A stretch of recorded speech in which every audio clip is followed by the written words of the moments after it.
No caso de Otero Pedrallo estamos ante unha institución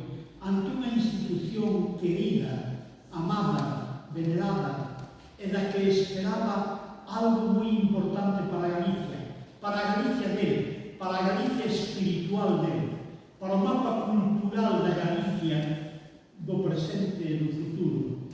E nese momento xorde isto que eu chamo un canto elexía. É unha elexía por unha institución. Pero a institución non morre de seu, como morreron moitas outras, de pronto os fundadores cansan, non teñen diñeiro, etc. Pero aquí morre por decapitación.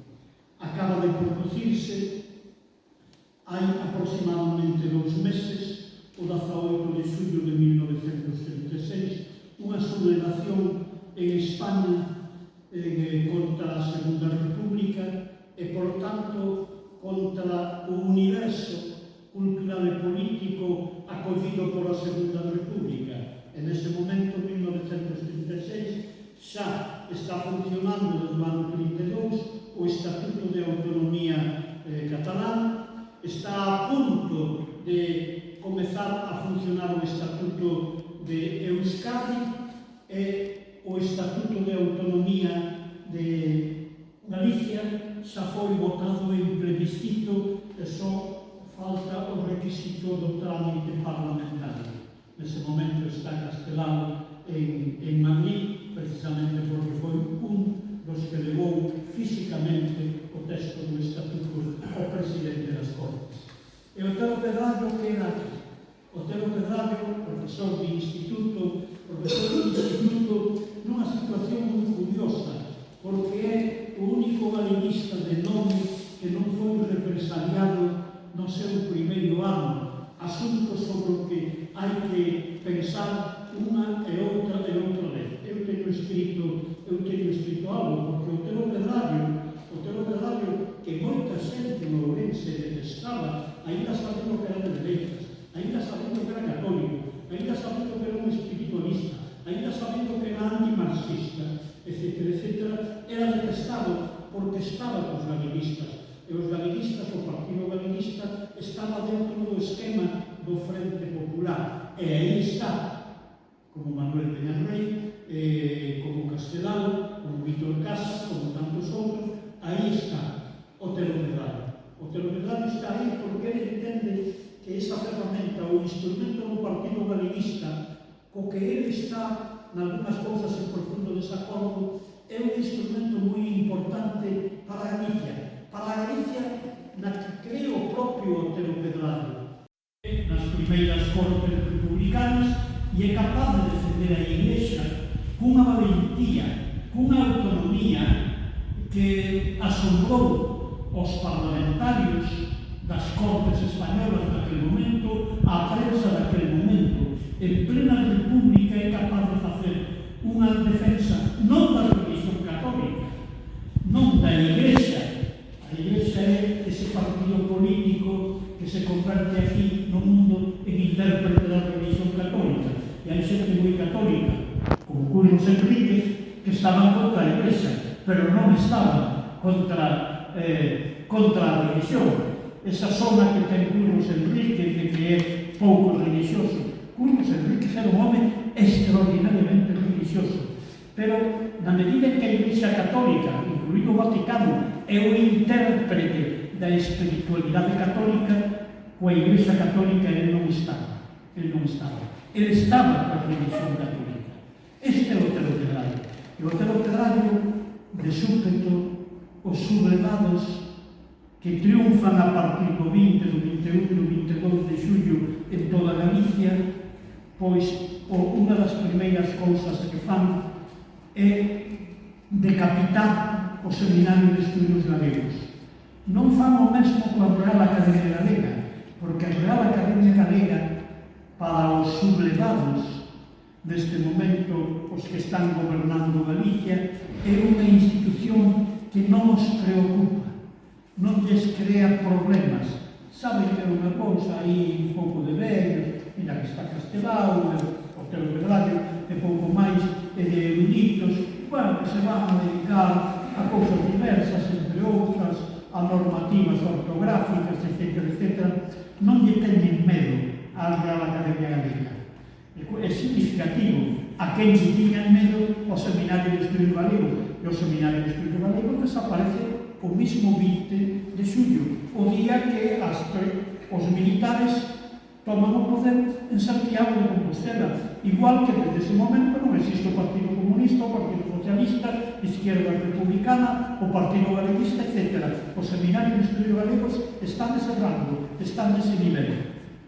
Pero a Otero Pedrallo incluso podía non doerlle moito a desaparición do Partido Galeguista, pero nos seminarios de estudios galegos ele encontraba sobre todo o protagonismo que nesa institución ten a cultura. Por lo tanto, se hai alguén doído, se hai alguén ferido pola decapitación dos seminarios de estudios galegos, é Otero Pedrallo. Así é como hai que entender. E cando escribe esta herexía, este canto de dor pola perda non dunha amante, dunha noiva, dunha muller, dun amigo moi querido, sino a perda, a desaparición dunha institución cultural ou cultural política neste momento. Escríbea, pois eu creo que 7 semanas despois, algo menos de 2 meses, de producirse a sublevación do 18 de xullo.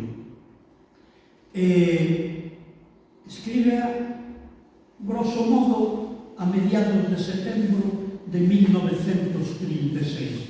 Nese momento xa non existe A Nosa Terra, o periódico do Partido Galeguista. Xa non existe o Partido Galeguista, non existen outros partidos, moito máis á esquerda do Partido Galeguista. Otero Pedrallo, que eu creo que era un pouco inocente, pensaba, sen dúbida entendía que os sublevados decapitasen os partidos políticos e os sindicatos. Pero unha institución cultural, a cultura é sagrada para Otero Pedrallo, creo que neste momento non o entendía. Esa é a razón pola que escribe un canto elexíaco, pero a causa pola que escribe o canto elexíaco é o feito mesmo de que fose decapitado o Seminario de Estudios Galegos. E cal é a ocasión? Sempre que alguén pinta un cadro ou empeza a escribir un ensayo ou fai un poema, pois a causa ten que ver coa motivación espiritual pola que ou nese momento ou noutro momento terminará escribindo isto. Pero tamén hai que ter en conta a coordenada da ocasión. E Otero Pedrallo está na Rúa da Paz, na súa casa, na compaña de Fita, seguramente pasando momentos de moita amargura. Xa mataron o 17 de agosto de 1936 a Alexandre Bóveda, por citar unha figura especialmente emblemática dentro do galeguismo, un amigo dele, un amigo que está, como sabemos, no primeiro tomo do libro dos amigos. Nese momento da amargura ten noticia por unha familia que vive fronte a él, a familia de Xaquín Lorenzo, alias Xocas, de que ven ferido e aínda bastante grave despois de estar varios días no hospital en Villablino, onde foi ferido. Estuvo no hospital de León, que, por certo, nesa comarca de León, a guerra durou algúns meses, porque así como en Galicia prácticamente non houve resistencia, en Vigo, que era a cidade máis industrial, na parte de lavadores, o que se chama a Rusia chiquita, chamaban a Rusia chiquita, pois seguramente durante 2 ou 3 días houve obreiros armados, etc., que lle puxeron resistencia ao exército. Pero seguramente o 24, 25, 26, a Rusia chiquita xa desaparecera. Nunha zona tan de dereitas como el León, sigue sendo esta comunidade moi de dereitas, pero hai moito obreiro e hai minas e están en contacto tamén con Asturias. o soldado Xaquín Lorenzo, que é un soldado franquista.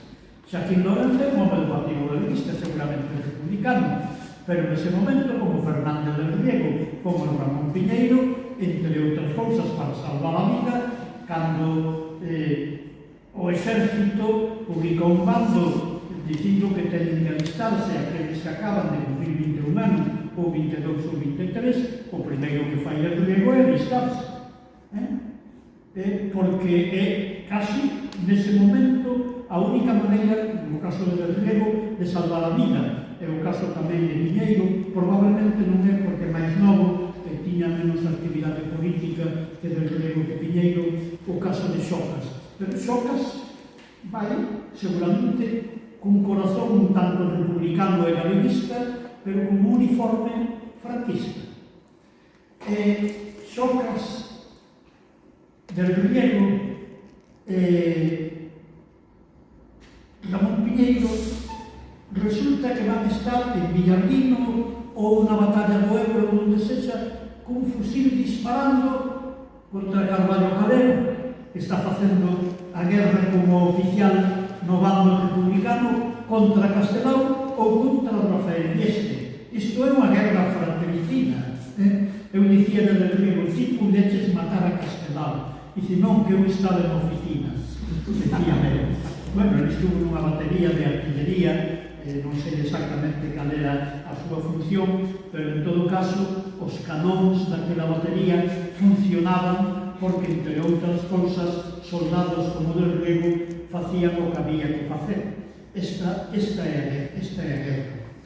Entonces, don Ramón Otero Pedrallo sabe que vai chegar dentro de unha hora ou de dúas ou de tres ferido, e ainda bastante grave, desde o Hospital de León, despois de ser ferido en Villarlino, o Xocas. Xocas é vecino del, é amigo del, camarada del, irmán, como se decía, no partido galeguista. E o propio Xocas, cando se edita o poema este, pon unha nota dicindo que ás poucas horas de chegar el, que don Ramón Otero Pedrallo fixo de chegar por a fábula ou por quen fose este poema. Eso quere decir que don Ramón tiña xa noticias de que fora ferido e días antes probablemente escribiu este poema. O poema titúlase A Estadea. Cando se fixo a primeira edición, eu fixe na primeira edición, titulei o texto A Estadea ou O Pranto polo Seminario de Estudos Galegos. Eu creo que, non sei se acertei totalmente ou non, pero creo que sí, creo que podería titularse perfectamente Pranto polo Seminario de Estudos Galegos. É probable porque, claro, xa moitos dos que están aquí non teñen aldea. Eu teño aldea desde os 9 anos. Hai palabras que xa desapareceron ou, aínda que non desapareceron, non as temos interiorizadas. É probable que para algúns dos presentes sexa extraña a palabra estadea, pero non Santa Compaña. Santa Compaña é máis universal en Galicia. Ben, que é unha estadea ou unha Santa Compaña? Pois é unha procesión de estantigas. A estantiga é o espírito que aínda anda deambulando polas terras. Otero Pedrallo non utiliza a palabra estantiga, utiliza estadea como colectivo, fala de espectro, na linguaxe dele naquela época, espeito. É o espectro. Como sabedes, aqueles que coñecedes este poema, esta estadea está protagonizada por 10 personaxes. Por 10 personaxes que son investigadores, que son investigadores que pertencen desde hai algún tempo ao Seminario de Estudos Galegos. son arqueólogos, son escritores, son historiadores, etcétera, etcétera, etcétera. Son 10. Dos 10, hai un que é especial, que é Xocas. Pois ben, dos 10, e como saben aqueles que xa leron un poema, dos 10, 9 aparecen aí xa como estantigas, como espectros, di Otero Pedrallo. Ben, aparecen, por tanto, como mortos. Mortos porque morreu o Seminario de Estudios Galegos. Cando fala dos 9 espectros, presenta-os casi sempre humorísticamente, porque o propio Otero Pedrallo presenta a si mesmo fumando un charuto, como se estuvera no café con un amigo falando de literatura ou falando de prosa. O Xesús Carlos fala no seu falar de Diego, e o outro anda detrás das borboletas e dos insectos, lepidoteizando, etc. etc. Non digamos a do Vicente Risco, que anda daqui para lá, nesa santa compañía, nesa escadea, co fémur xigante de Breogán, nada menos. Evidentemente, lendo esta caracterización dos 9 mortos, dos 9 espectros, das 9 estantigas, lendo esta caracterización, non decimos, aquí estamos ante un texto en que hai incursións no mundo do humor, pero dentro do marco dunha herexía, e se non estaba claro, veremos sobre todo o final. Por que un home que está tan afectado, tan angustiado pola decapitación do seminario, por que o falar dos seminaristas, vamos a chamarlos así, os 10, os 9 mortos, e o vivo, que Xaquín Lorenzo, por que os presenta con estas pingadas humorísticas? Preséntaos porque eu creo que ele non quere escribir unha herexía moi tráxica, e sobre todo non quere que o destinatario que está ferido pois poida, lendo o poema que escribe por el e para el, quede afectado despois da súa lectura. Por lo tanto, hai, sobre todo nas primeiras estrofas, unha mistura de drama e de divertimento, que son estas incursións no mundo do humor de que acabo de falar xa en máis dunha ocasión.